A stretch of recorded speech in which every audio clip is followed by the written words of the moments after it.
Hello everyone, welcome back to my channel. तो जो मेरे स्टूडेंट्स हैं उनकी रिक्वेस्ट पर मैं मैथमेटिक्स का क्लास 9th का जो हमारा सीबीएसई बोर्ड है उसका सिलेबस मैं स्टार्ट करने वाली हूँ। करंटली जो स्कूलों में जो टॉपिक चल रहा है वो पॉलिनोमियल चल रहा है, इसलिए आज हम लोग पॉलिनोमियल से ही स्टार्ट करेंगे। ठीक है। अब आप अगर बुक की थ्योरी को उठाएंगे तो उसमें बहुत सारे टर्म्स ऐसे लिखे होते हैं कि आप थ्योरी तो पढ़ लेंगे लेकिन आपको समझ में कुछ नहीं आएगा। अगर आप वो थ्योरी से पढ़ने जाएंगे तो आपका पूरा बाउंस हो जाएगा। ठीक है, तो आप वो थ्योरी पढ़ने की आपको जरूरत नहीं है। मैं जो आपको बता रही हूँ, पहले पॉलिनोमियल पढ़ने से पहले कुछ बेसिक टर्म्स हैं जो कि आपको पता होने चाहिए। ठीक है, तो जो सबसे पहला टर्म है वो है वेरिएबल। वेरिएबल क्या होता है? वेरिएबल मतलब जैसा कि हमको नाम से पता लग रहा है, जिसकी वैल्यू क्या हो रही हो, चेंज हो रही हो। वेरिएबल है ना, फिक्स नहीं हो, तो उसको हम लोग वेरिएबल बोलते हैं। और जनरली जो वेरिएबल होता है उसको हम लोग स्मॉल लेटर से डिनोट करते हैं, जैसे कि आप देखा होगा आपने कई जगह पे एक्स, वाई, जेड या फिर पी, क्यू, आर, कहीं कहीं पर आपको एस और टी, इस तरह के स्मॉल अल्फाबेट में लिखे हुए कुछ लेटर्स मिलेंगे जो कि हमारी एक वेरिएबल को डिनोट करते हैं। वेरिएबल का मतलब होता है जिसकी वैल्यू फिक्स नहीं है। अब आपको समझाने के लिए मैं ऐसे बोल सकती हूँ, फॉर एग्जाम्पल अगर कोई आपका स्क्वायर है, ठीक है, और उसकी अगर जो लेंथ है वो 3 है, तो अगर मैं इसको बोलूं कि अगर इसका पेरीमीटर आप निकालेंगे तो क्या होगा, तो पेरीमीटर का जो फॉर्मूला होता है वो होता है 4 इंटू इसकी जो क्या है लेंथ है, मतलब साइड, एक साइड की जो लेंथ है, स्क्वायर की तो दोनों साइड्स इक्वल होती हैं, राइट, तो इसकी जो साइड है वो क्या है 3 हो जाएगी, करेक्ट। अब यही मैं बोलूं कि अगर जो इसकी लेंथ है वो चेंज हो जाए और यहाँ पे 3 की जगह ये 4 हो जाए, राइट, अब क्या हो गया, यहाँ पे इसकी लेंथ 4 हो गई। अब इसका हम पेरीमीटर निकालेंगे तो क्या हो जाएगा 4 इंटू 4, ठीक है। तो यहाँ पे जो फॉर्मूला होता है वो होता है 4 इंटू एक्स, जहां पे x क्या होती है, लेंथ होती है साइड की, ठीक है। अब ये x लेंथ कुछ भी हो सकती है, वो फिक्स नहीं है, डिपेंडिंग ऑन द क्वेश्चन। वहां पे 3 हो सकता है, 4 हो सकता है, 5 हो सकता है, वो वैल्यू फिक्स नहीं है। तो इसलिए यहाँ पे x क्या बोल सकते हो कि जो हम x डिनोट कर रहे हैं वो उसको हम वेरिएबल से डिनोट कर रहे हैं, क्योंकि उसकी वैल्यू फिक्स नहीं है। वहां पे आप जो भी वैल्यू पुट करोगे तो उस पर्टिकुलर जो आपका स्क्वायर है उसकी वैल्यू निकल आएगी।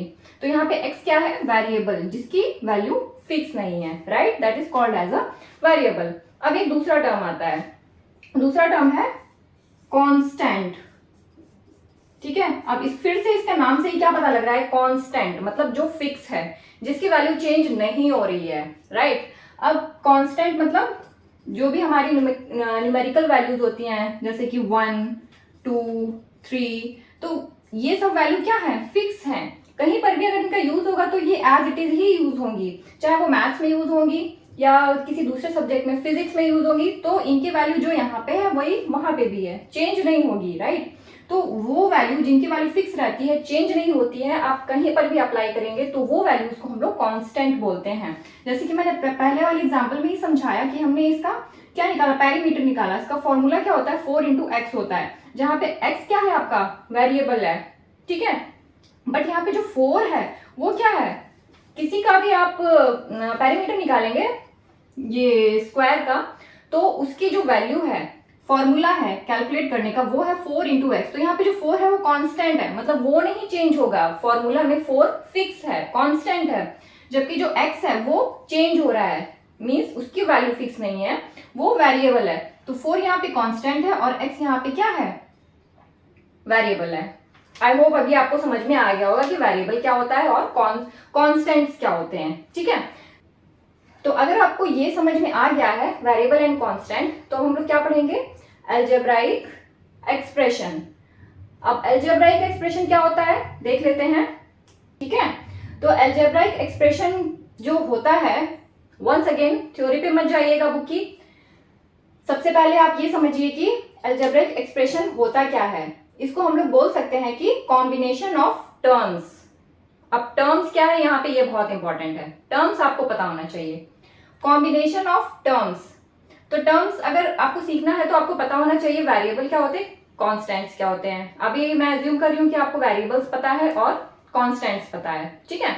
तो जब हम वेरिएबल्स और कॉन्स्टेंट्स का कॉम्बिनेशन लेते हैं तो क्या बनता है, अलजेब्रिक एक्सप्रेशन। बट कॉम्बिनेशन अगर लिया है, अगर एक से ज्यादा टर्म्स हैं तो वो कैसे मतलब ज्वाइन होंगे, ज्वाइन मीन्स कैसे एक दूसरे से कनेक्टेड होंगे, तो कनेक्टेड होंगे कैसे, यूजिंग ऑपरेटर्स। ऑपरेटर मीन्स या तो वो प्लस का साइन मतलब प्लस हो सकता है या फिर आपका माइनस हो सकता है। तो अभी आप इसको ऐसे सीख सकते हैं कि combination of terms using plus और माइनस।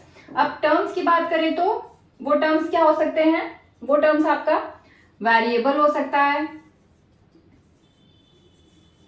या फिर कांस्टेंट हो सकता है, ठीक है, या फिर कांस्टेंट इनटू वेरिएबल हो सकता है, या फिर आपका वेरिएबल इनटू वेरिएबल हो सकता है, ठीक है। तो ये चार चीजें आपको पता होनी चाहिए कि टर्म्स बनेगा कैसे, बेसिकली कॉम्बिनेशन बनेगा कैसे। कॉम्बिनेशन बनेगा आपका टर्म से, और वो टर्म्स क्या होते हैं, वो टर्म्स आपके हो सकता है कि सिंपल आपका वेरिएबल हो, ठीक है, या सिंपल आपका कांस्टेंट हो, या फिर कांस्टेंट इनटू वेरिएबल यानी लाइक दिस ऐसे हो, या फिर variable into variable like x into x करेंगे तो क्या आ जाएगा एक्स स्क्वायर ऐसे हो, ठीक है। तो जब इस टाइप की आपके एंटिटीज का जो कॉम्बिनेशन होता है तो वो सब आप अगर प्लस और माइनस का यूज करके आप एक्सपेंडेड फॉर्म में लिख दोगे तो वो आपका बन जाएगा अलजेब्राइक एक्सप्रेशन, ठीक है। आया समझ में? फिर से बता देती हूं कि जब आप टर्म्स यानी कि वेरिएबल्स, कांस्टेंट या वेरिएबल इनटू वेरिएबल, इस तरह के टर्म्स को आप एक दूसरे के साथ प्लस या माइनस का यूज करके एक एक्सपेंडेड फॉर्म में लिख देते हैं तो वो आपका अलजेब्राइक एक्सप्रेशन बन जाएगा। जैसे कि इसी को ही मैं लिख देती हूँ, चारों का ही कॉम्बिनेशन मैं यूज करके लिख देती हूँ। Suppose x square plus 2x, ठीक है, -2। तो ये आपका क्या है, ये आपका एक अलजेब्राइक एक्सप्रेशन बन गया है, ठीक है। अलजेब्राइक एक्सप्रेशन मतलब जैसे यहाँ पे तो हमने सिर्फ एक ही वेरिएबल यूज किया है, राइट। तो ऐसा भी हो सकता है कि आपके जो वेरिएबल्स हैं वो किसी पर्टिकुलर एक एंटिटी में ना होकर मोर देन वन एंटिटी में हो। फॉर एग्जांपल जैसे यहाँ पे x एक वेरिएबल है तो इस तरह से भी हो सकता है एक्स स्क्वायर प्लस 2y, यहाँ पे x है यहाँ पे y है, ठीक है, यानी कि दोनों अलग अलग वेरिएबल्स हैं। यहाँ पे क्या है कि वेरिएबल एक ही है x और x, correct, x into x है यहाँ पे तो एक्स स्क्वायर हो गया। तो यहाँ पे दो वेरिएबल यूज हुए हैं +3, तो ये भी आपका क्या है एक अलजेब्राइक एक्सप्रेशन है, बट यहाँ पे दो वेरिएबल हैं, राइट। यहाँ पे भी आपका क्या है अलजेब्राइक एक्सप्रेशन है, बट यहाँ पे जो आपका वेरिएबल है वो क्या है एक ही वेरिएबल है, ठीक है। तो अभी आपको वेरिएबल समझ में आ गया है, कांस्टेंट समझ में आ गया है, अलजेब्राइक एक्सप्रेशन समझ में आ गया है। अब हम लोग आते हैं पॉलिनोमियल में। पॉलिनोमियल क्या होता है, ठीक है। तो अलजेब्राइक एक्सप्रेशन जो हमको पता है, अभी हमने देखा कि क्या होता है, combination of terms using operator like plus और माइनस। तो इन्हीं अलजेब्राइक एक्सप्रेशन का एक स्पेशल फॉर्म को हम लोग पॉलिनोमियल बोलते हैं, ठीक है। अब स्पेशल फॉर्म क्या होता है, स्पेशल फॉर्म से मतलब है कि जो हमारी जो यहाँ पे वेरिएबल्स की जो पावर यूज हो रही थी, है ना, तो उनकी जो पावर है वो पावर क्या होना चाहिए, वो पावर आपका होल नंबर होना चाहिए, ठीक है। होल नंबर मतलब 1 2 0 3 4 इस तरह से होना चाहिए। तो अगर किसी भी अलजेब्राइक एक्सप्रेशन में जो वेरिएबल है उसकी जो पावर है वो आपका होल नंबर है, तो इस तरह के अलजेब्राइक एक्सप्रेशन को हम लोग क्या बोलेंगे, पॉलिनोमियल बोलेंगे, ठीक है। फॉर एग्जाम्पल इस तरह से अगर आपका कोई भी एक्सप्रेशन लिखा हुआ है एक्स स्क्वायर प्लस 2x इस तरह से अगर लिखा हुआ है, तो अगर मैं पूछूं कि ये अलजेब्राइक एक्सप्रेशन है कि नहीं है, सॉरी पॉलिनॉमियल है कि नहीं है, तो आप कैसे बताएंगे? आप इसकी पावर चेक करोगे। यहाँ पे कितना है 2 होल नंबर है, यहाँ पे कितना है 1 होल नंबर है, तो ये क्या है? ये आपका पॉलिनॉमियल है। ठीक है, इसी तरह से एक और देख लेते हैं।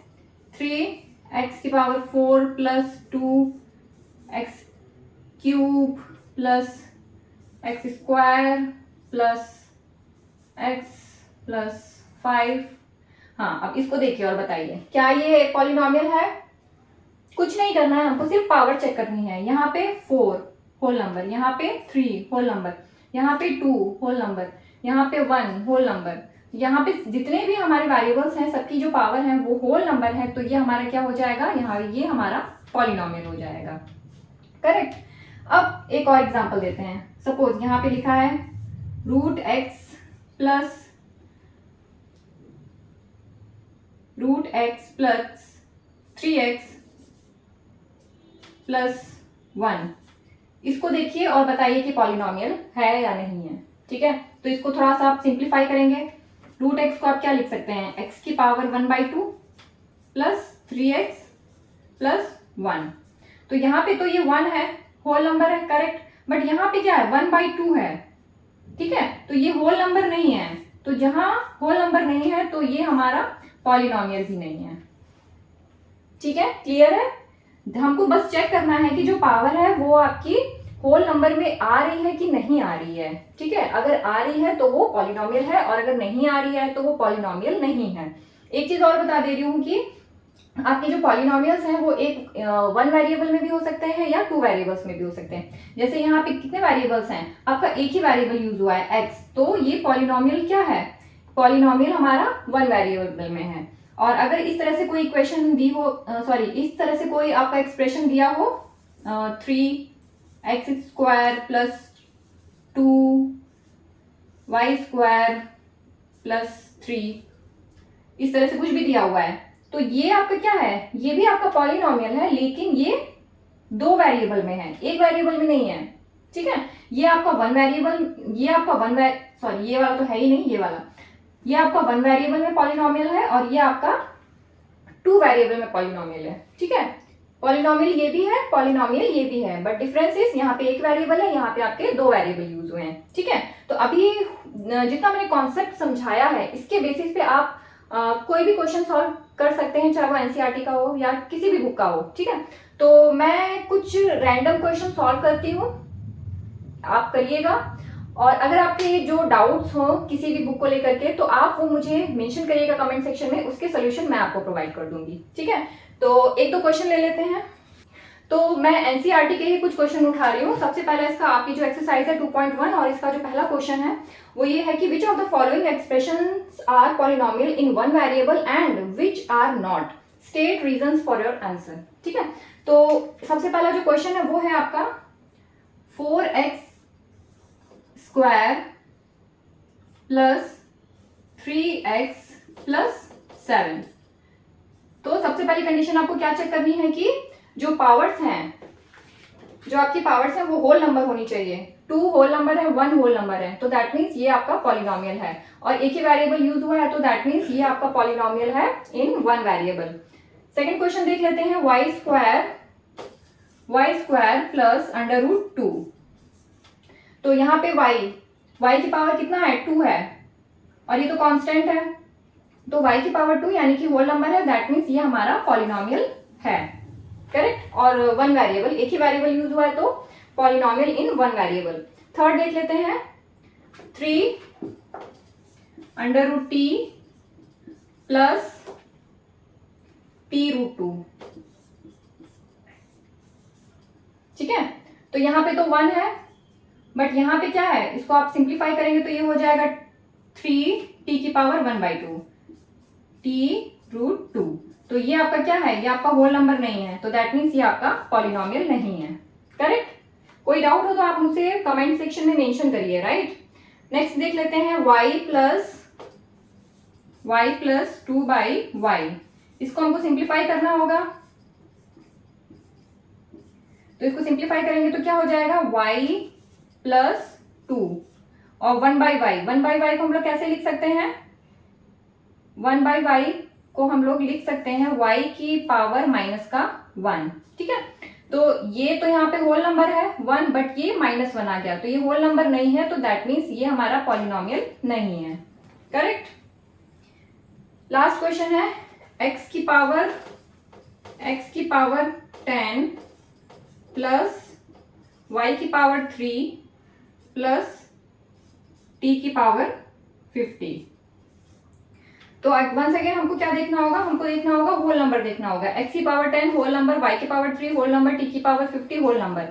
अब वन वेरिएबल यहाँ पे x y z, यहाँ पे 3 वेरिएबल हैं, तो ये पॉलिनोमियल है बट इन 3 वेरिएबल्स, राइट। ये हमारा था पॉलिनोमियल इन वन वेरिएबल, ये तो है ही नहीं, और ये भी नहीं है, और ये है, ये 3 वेरिएबल में, ठीक है। तो आई होप ये क्वेश्चन आपको समझ में आ गए होंगे। मैंने कुछ क्वेश्चन को सॉल्व कर दिया है इसलिए ताकि आपको समझ में आ जाए कि आपको अप्रोच कैसे करना होता है। अब कुछ टफ क्वेश्चन होंगे आपके पास में जो आपको क्लास में कराए गए होंगे, अगर आपको नहीं आ रहे हैं तो आप मुझे कमेंट सेक्शन में मेंशन करिए, सोल्यूशन मैं आपको प्रोवाइड कर दूंगी। और इसके साथ ही अगर कोई डाउट है तो आप मुझको मेंशन करिए, और इसका जो नेक्स्ट पार्ट है वो आपको नेक्स्ट वीडियो में मिलेगा, क्योंकि अगर पूरा मैं एक साथ अगर जो टॉपिक है अपलोड कर दूंगी तो बहुत लंबा हो जाएगा, तो मैं स्टेप बाय स्टेप थोड़े थोड़े पार्ट्स में अपलोड करूंगी, ठीक है। तो मिलते हैं हम लोग नेक्स्ट सेशन में इसके आगे वाले टॉपिक के साथ में।